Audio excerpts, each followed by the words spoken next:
जिलों द्वारा वेतन संरक्षण पर किया जा रहा है टाल मटोल, जारी हो रहा अनर्गल पत्र। दोस्तों नमस्कार, मैं हूं आपका दोस्त एस के चौधरी।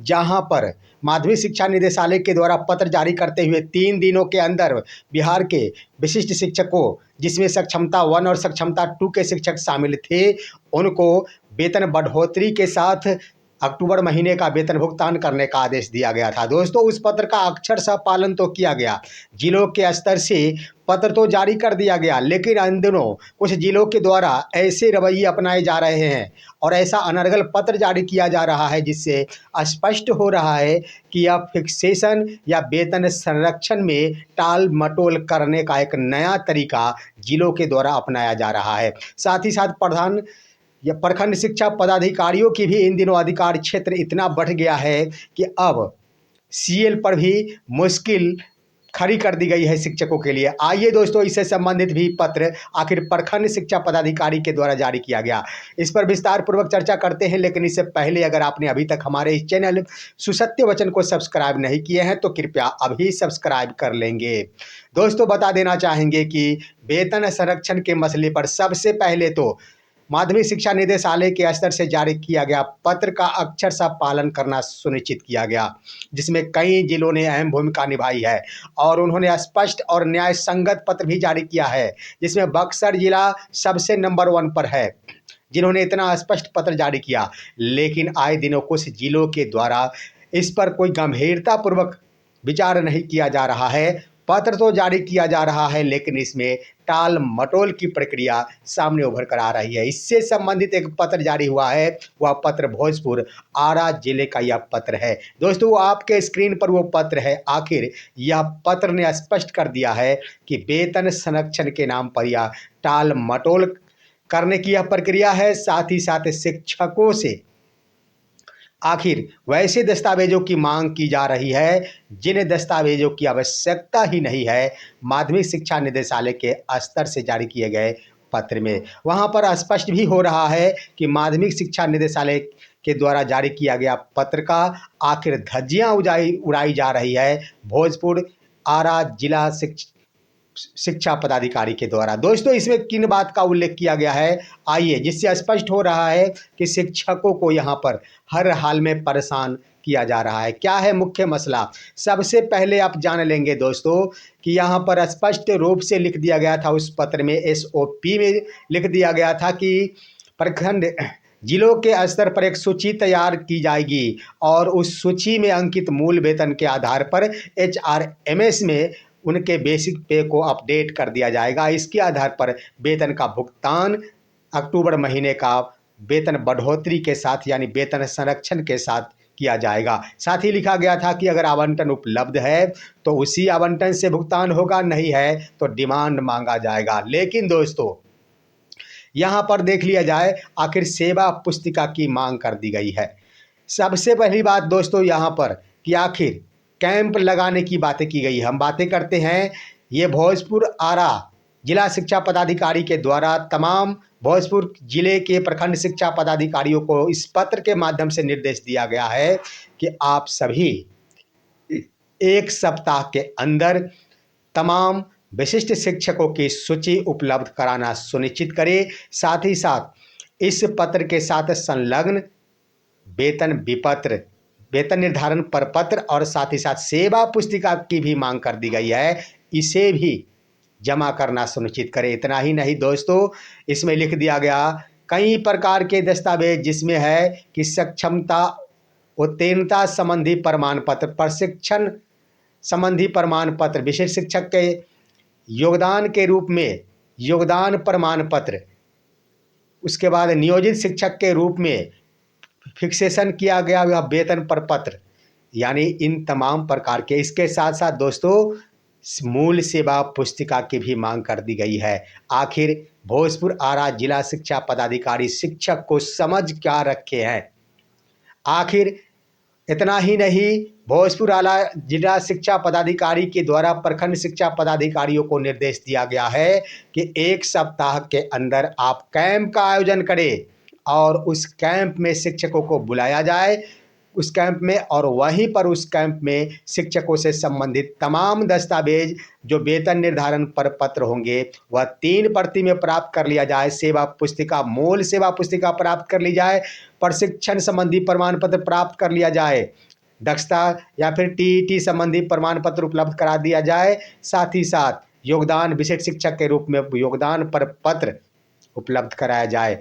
आखिर यह क्या दर्शाता है? ऐसे वक्त में जहां पर चुनाव आचार संहिता है, ऐसे में चुनावी समय भी है, शिक्षकों के बीच बहुत बड़ी भूमिका है कि आखिर उन्हें चुनावी प्रक्रिया में पूर्ण भागीदारी निभानी है। कोई शिक्षक बीएलओ में प्रतिनियुक्त है तो कोई चुनावी कार्य प्रखंड से लेकर जिला स्तर तक प्रशिक्षण कोषांग में आखिर प्रतिनियुक्त है। जरा सोचिए कि 1 सप्ताह का समय दिया जा रहा है कैंप के आयोजन के लिए।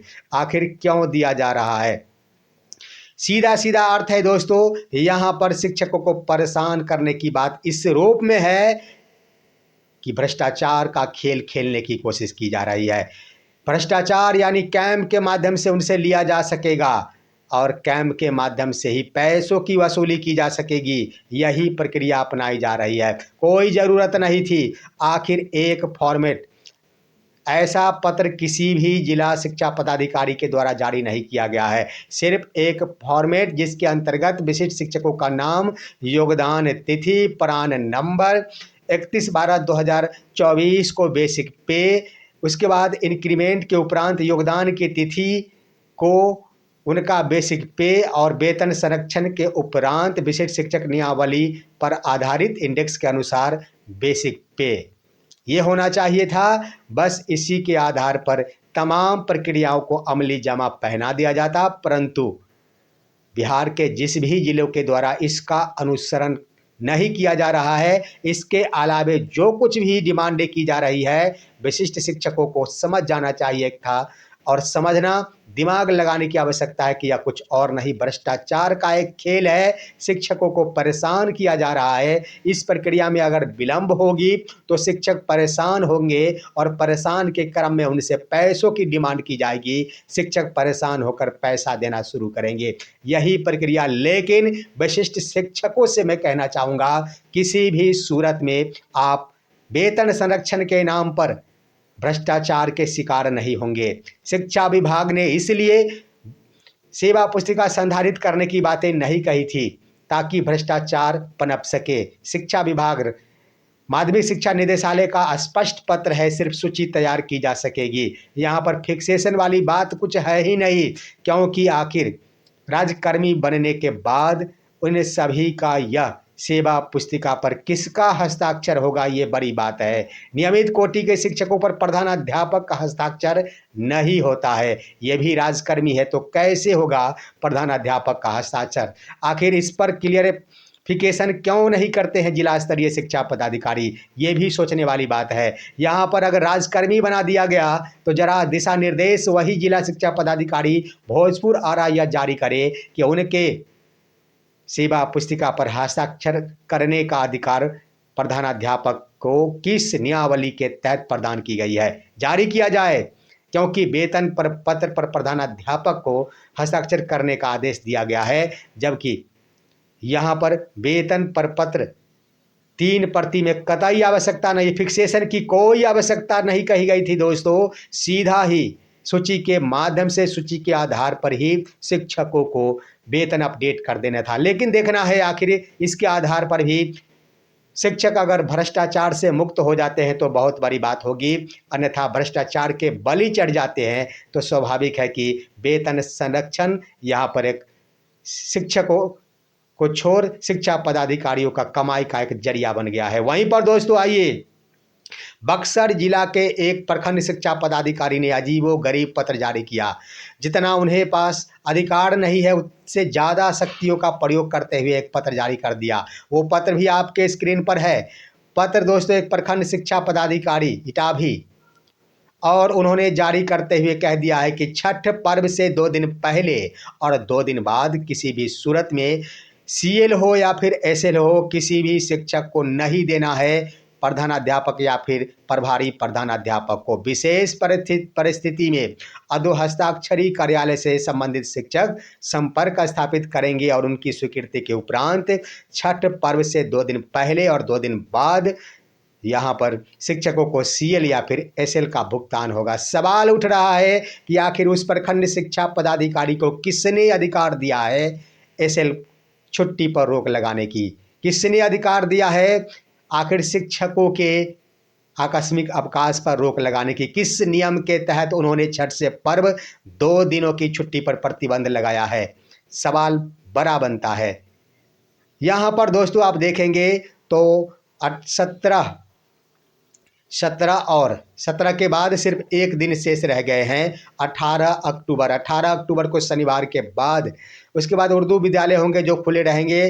जितने भी हिंदी माध्यम विद्यालय हैं बिहार के, वो सारे के सारे विद्यालय बंद हो रहे हैं और 29 को तक बंद है। 30 और 31 अक्टूबर को विद्यालय खुलेंगे। इसी परिस्थिति को देखते हुए यह आदेशित किया गया है कि संभवतः शिक्षकों के द्वारा छुट्टी के बाद 2 दिनों की छुट्टी ले ली जाएगी। छुट्टी के बाद 2 दिनों की छुट्टी ले ली जाएगी जिस पर रोक लगाने की प्रक्रिया है। आखिर किस आधार पर आप रोक लगा रहे हैं? आप सिर्फ 10% के नियम पर खरा उतर सकते हैं कि 10% शिक्षकों को छुट्टी दिया जाए, लेकिन दोस्तों यहाँ पर प्रतिबंध सिर्फ शिक्षकों के ऊपर ही नहीं लगाया गया है। उन्होंने प्रधान शिक्षक और प्रभारी प्रधान पर भी अंकुश लगाया है। लिखा है कि अगर अधोहस्ताक्षरी कार्यालय की अनुमति के उपरांत छुट्टी स्वीकृत कर दी जाती है तो यह ई शिक्षा कोष पोर्टल पर अपलोड किया जाएगा। साथ ही साथ लिखा कि अगर ई शिक्षा कोष पर अपलोड नहीं किया जाता है तो उस तिथि का वेतन काट कर जिला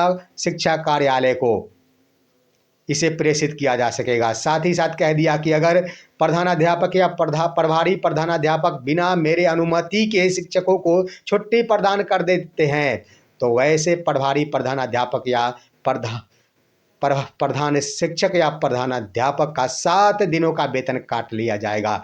आखिर इतने बड़े मठाधीश के पाठक के बाद पहली बार देखने को मिले हैं, लेकिन पुरजोर विरोध होगा। यह अधिकार ही नहीं है प्रखंड शिक्षा पदाधिकारी को, जिसके कारण उनके द्वारा अनर्गल पत्र जारी किया जा रहा है। वो किसी भी महिला शिक्षिका के एसएल को यानी विशेषावकाश को नहीं रोक सकते हैं, उस पर प्रतिबंध नहीं लगा सकते हैं। दोस्तों यह है आज की खबर। आप सभी हमारे इस वीडियो को लाइक कीजिए, अन्य दोस्तों के पास शेयर कीजिए और आप दीजिए अपने दोस्त को इजाज़त। हम फिर मिलेंगे आपसे अगले वीडियो में। तब तक के लिए नमस्कार।